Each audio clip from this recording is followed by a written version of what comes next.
At school, I gravitated to people that had drugs and drank. I would drink to blackout. I would think of nothing about soiling myself. I would think of nothing about drinking to the point of vomiting and then going back for more. I've learned that most people think vomiting is a clue to stopping, but I just couldn't slow down, and that was the truth of it. School's total academic failure. I achieved nothing. I had the odd job, one in marketing, one working with a sugar broker in the city. And then I fell into the career that I'm in at the moment, which was, for some reason, I took to it like a duck to water. I had no friendships, no relationships.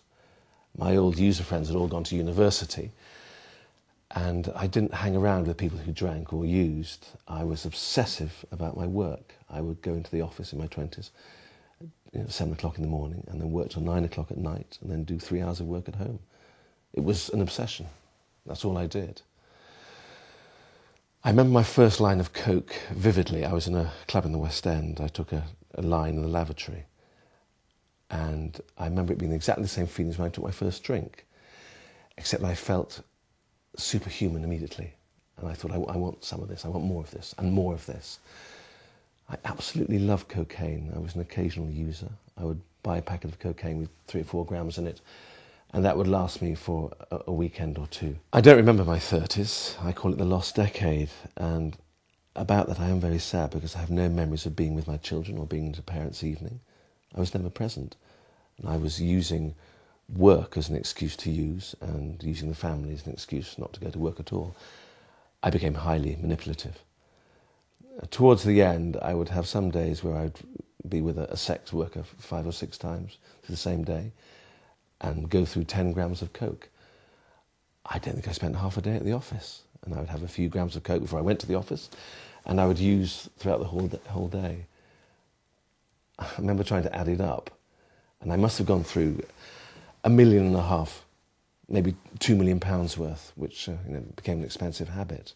I guess one vivid memory I have was in a nightclub, and I had spilt a packet of cocaine on the cubicle floor, and it had landed in a pool of urine.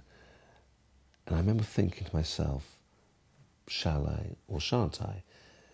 And without hesitation, I scooped it up in my fingers and rubbed it on my gums. And I thought, well, no one saw that, so it didn't really count.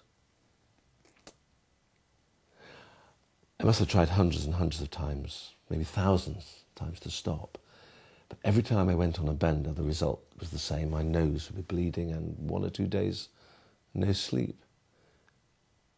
I would lie to my wife about having an all-nighter at work, and I would lie to the office. I would tell the office that my wife had a terminal disease and that she was unwell, and it was just to create some sort of sense of sympathy and compassion at work, basically taking the heat off me. Every time I went on one of these binges, I would make a sacred promise. I would literally promise to myself that this would be the last one, the last bend, the last occasion when I would engage in such debauched behaviour and needed to sort my life out. But 2 days later, I was back at it. It was the most horrendous breach of promise to myself.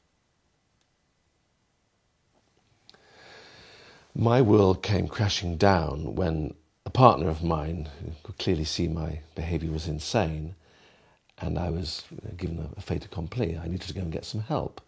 And I denied that I was on drugs. I said it was, they didn't know what they were talking about, it was nonsense, it was stress.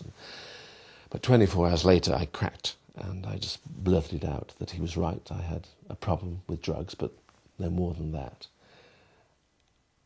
And I remember walking with my HR director around the city in tears. I arrived at LifeWorks on a Monday morning. I got a black cab out there, but I was completely broken. I decided to have one last big bash at the weekend, and my children were all crying, wanting to know what was wrong with Daddy, but I was still using. I couldn't stop. I just couldn't stop. And I turned up at LifeWorks, and that for me was the beginning of the transformation. I'd packed swimming trunks and all sorts of other ridiculous things, thinking I was going on a weekend retreat. I mean, LifeWorks, it is a fantastic place, but it doesn't intend to be a spa. And I was met by the most wonderful woman, and I was still very, very coiled up like a spring, really. I didn't really know what was going on. And I was slightly indignant that I had to share a room, and slightly indignant that there was no minibar. I thought I'd signed up for the Platinum programme. The thing that was fantastic about LifeWorks was that very early on, it was explained to me anyway, that addiction is really a disease that manifests itself in a variety of different ways, whether it be alcoholism or food issues or gambling or any other sort of different processes. And I understood that. And it takes a very holistic approach to addiction. And I mean, the important thing about that is that you don't ever feel alone. You don't ever feel you're a freak. I had absolutely no clue, but I just thought, I'm home. These people are speaking the truth. And these people have got the same problems that I've got. The counsellors there, they're very clever people. Many of them are still in recovery. So the various phases you go through, they monitor and generally confront you. They're very good at knowing if you're hiding, and their job is to prick that bubble. They do it very well. They do it very gently. It's a lovely place. I'm somebody who thought I didn't do emotions, and I carried that with me, through my entire 30s. There's a film with Danny DeVito in it, and in it he plays an extraordinarily wealthy character. And in it, this scene, he says, I own that building, I own that bus company. And then he comes up with a line as he's standing on top of his skyscraper. He says, he who dies with most toys wins. And that was my mantra. I never realised it was a comedy film. That was a comic line. I thought it was a fantastic line. So the idea of thawing out and relaxing and taking responsibility for my life, of acupuncture, yoga, meditation, these were totally and utterly alien to me. I practiced meditation, and I never thought I'd do that. I thought I was going to die junkie. I thought I was going to die rich junkie, but I thought I was going to die young. So the idea that if you'd said to me 8 years ago, you're going to believe in something, you're going to believe in life, you're going to have a great relationship with your children, you're going to have your children back in your life, you're going to care for your wife, you're going to be there to support her, and she's going to be there to support you, and you're going to learn about a nurturing relationship, I don't know what I would have said.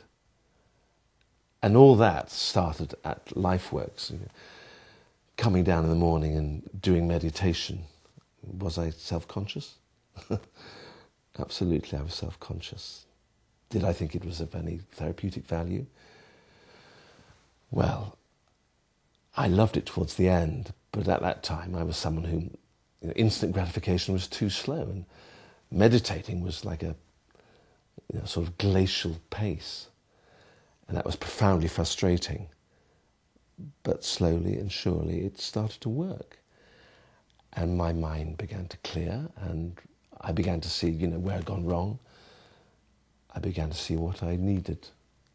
The point about LifeWorks is that they don't just shut the door and say bye. I mean, you can say bye if you want to. I mean, you don't have to come in the first place if you don't want to.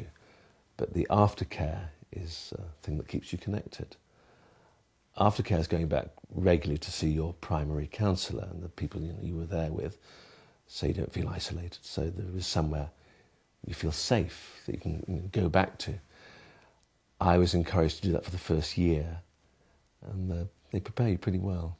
It's a very special place, and when I go down the drive, I still get this real sense of going back, because that's where it all began. That was my gateway. Like Alice in Wonderland, that was my walking through the looking glass moment.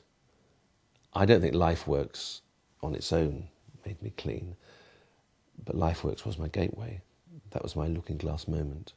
I have my children back in my life, and I am somebody who, as I said to you, feels a tremendous shame that they were in the way, and now they're anything but in the way. I actually have a relationship with them, and I never believed I would have. I thought I'd done too much damage with my children, but I've never had a relationship with them.